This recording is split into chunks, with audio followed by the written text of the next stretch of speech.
Okay ra yung live ma kay so, haba mo ng live niya kanang kapag video kay di na makayang upload.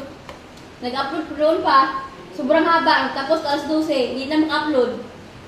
Okay, hindi man naka-mute. Dapat i-mute ko. Sige na ka ngayong live. Marami na din na paputok. Tigas kasi ulo yung tindera naman po. Tinda na yung tinda, sabihin bawal-bawal. Ay naku. Ganun talaga habang magpasko, mapaputok ko yun.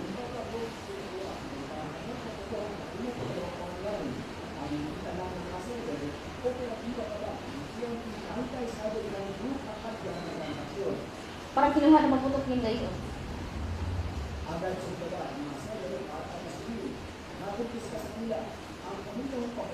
Da.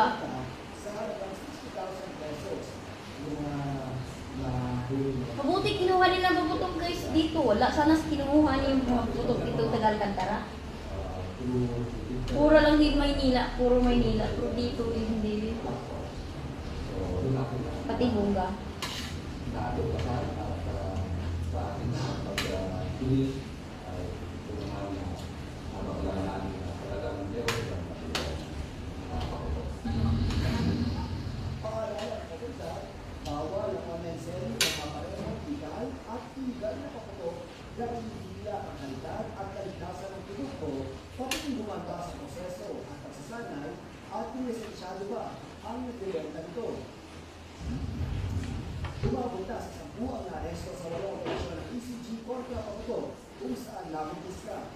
Grabe na kulong. Nakulong kasi dahil napaputok ng ano ba? Dahil sa pagbebenta ng paputok online, habang nangisin pa, kaya tayo mga lodi, aktibo at binabantayan. Nakikipag-ugnayan ang siya sa mga social networking, online shop. Para Shopee yata. Online pala yan. Hindi pwede bawal kasi yung online. Lahat.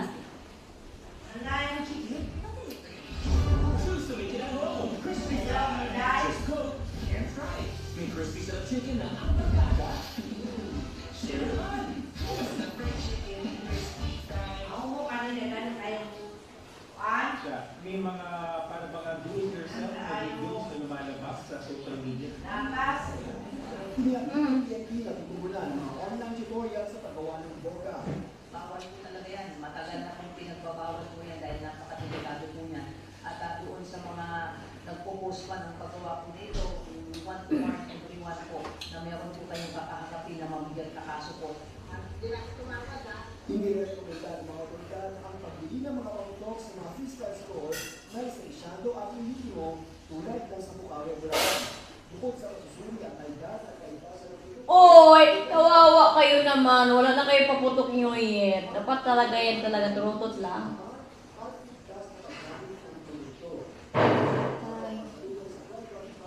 Oy, kinuha.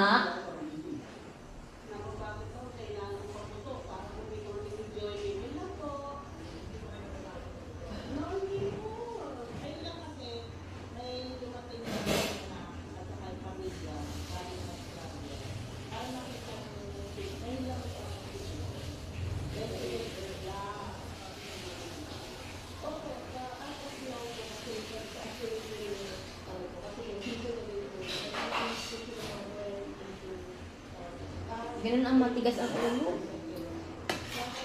Sige. Bahala kayo dyan kapag aksidente kasi kayo. Paputok naman kayo. Ganun kasi kapag Pasko yan eh. Habang napaputok. Tayo mga lodi. Ulam namin ay karning baboy.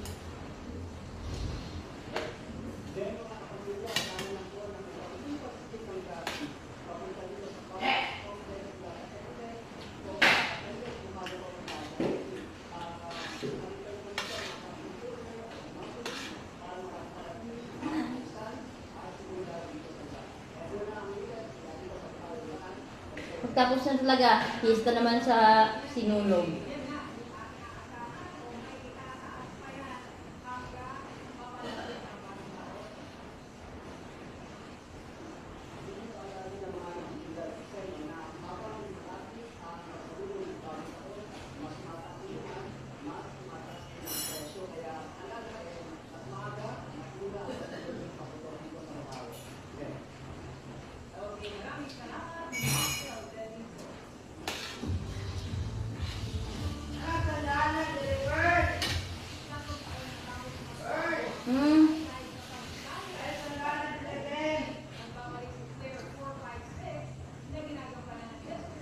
Mamaya na.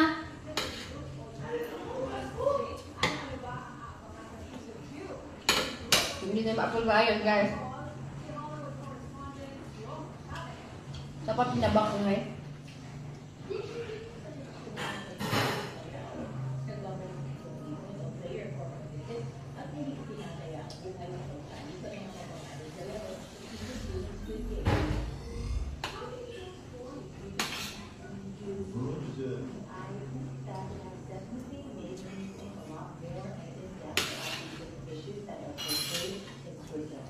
Especially about the exacerbated breast cancer, what efforts need to be made in society for people to live a long